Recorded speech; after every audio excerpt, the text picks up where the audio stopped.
this is from the construction site. So this was all formerly obscured, and now is going to be revealed in the new atrium space. You can see those arches that are ghosted in, and pilasters and so on, which we're going to repair.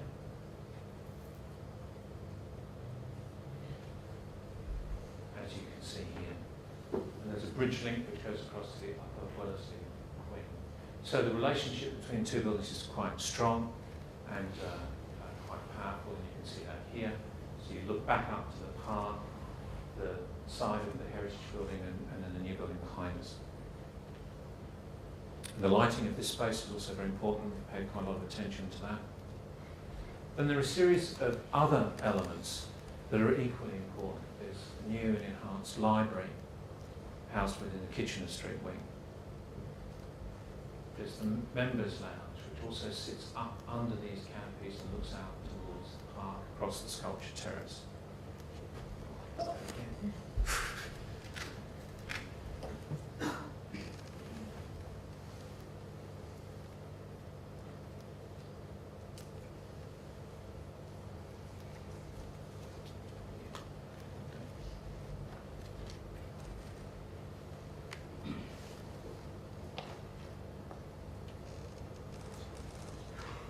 And there's an enhanced auditorium space, expanded and enhanced auditorium where the current auditorium exists. And of course the cafe, which has this dual sense of orientation out towards the street and the city, back towards the car, but also connected with the gallery itself. And then of course, most importantly, there are the gallery spaces, the exhibition spaces. And they're made up of the heritage wings that you can see here. This is a cross-section through the site. It's quite an interesting cross-section because it shows you how the heritage buildings sit on the ground and the new infills go deep down into the ground to create the support spaces and back-of-house areas.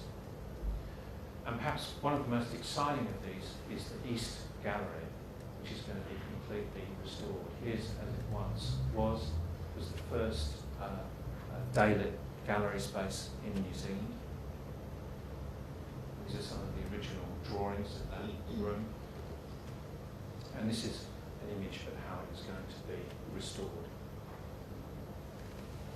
So it will be a truly beautiful daylit picture gallery with a suspended floor sitting through it here. And we've looked very closely at the sun penetration into the technology of producing natural daylight in gallery spaces has moved along in 100 years, as you would expect. We've also brought this, in a sense, up to some contemporary standards. So this is a recent image of that space. It gives you a sense of what was left and also in a sense what has been removed. And that is going to be how it will shortly be. There's the Wellesley Gallery, of course, and the Kitchener Street Gallery. Then there are the new gallery spaces, and they sit in these. They're the other bits of sandwich that you can see here, sitting between the heritage buildings. The ground level gallery, you can see here one of those spaces, very lofty rooms. And then the level 1 galleries. So they're very finely proportioned rooms of good height and flexible exhibition quality that are in those two areas. And then there's a fine gallery here which completes the circulation loop. And it's very special because it actually looks directly out towards Albert Park, but also from Albert Park you can look into that space. So it's quite a unique gallery space. See here, these are these views that will get out towards the park.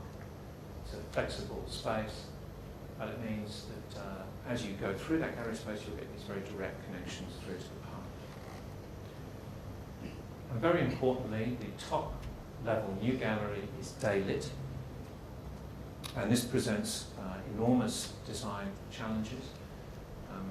Natural light can degrade artworks, it's a conservation issue. It needs to be very filtered and controlled. And we have used the profile of the roof canopies to bring light in from the top and then diffuse it using these curves and produce quite even daylight in the data gallery. This is one of the quite early diagrams of how the light is brought in. We need to avoid completely direct light penetration. It has to be diffused, and this is one of the early studies, actually a curved reflector that's in here now. And this involved extensive lighting modelling to simulate those conditions.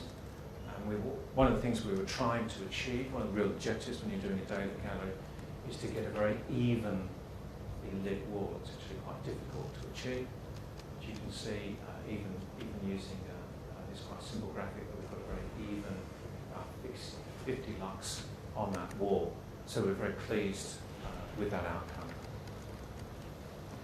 And so this gives you a sense of what that's going to be like. Daylight comes through these slots, hits this reflector, and then bounces off the natural timber of the roof canopy. So the roof canopies also perform a very important role in terms of natural daylight requirements of the gallery. And this is how they're layered. So these are the timber profiles, and then here they are with these reflectors and baffles that filter the light.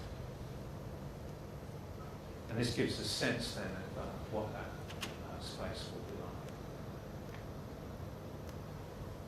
So, what I thought I would do is we have an animation which puts all of this together, which I thought I would quickly show you.